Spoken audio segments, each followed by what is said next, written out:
So the Tour to Hunter Mill, this is the third year that we have done it here in the Hunter Mill District.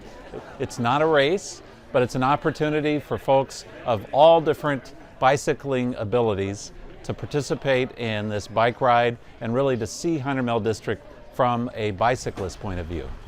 This year the highlight really is Frying Pan Farm Park, which is one of our wonderful gyms in Fairfax County, which happens to be in the Hunter Mill District.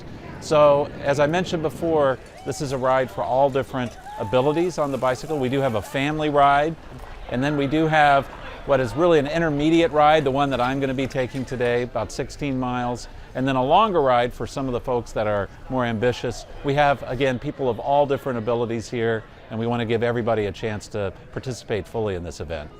This event is important really on a number of levels. So first of all, it really does celebrate the tradition of bicycling that we have here in Fairfax County and in the Hunter Mill District.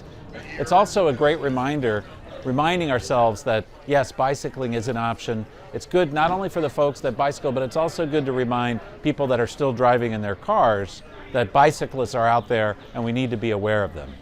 For some people, bicycling may be recreational. For some people, it may be commuting. But one thing we learned during the pandemic in particular is good for mental health too. And so this is an opportunity for people to improve their physical health, but also get out on their bike and just enjoy the fresh air and a beautiful weather day.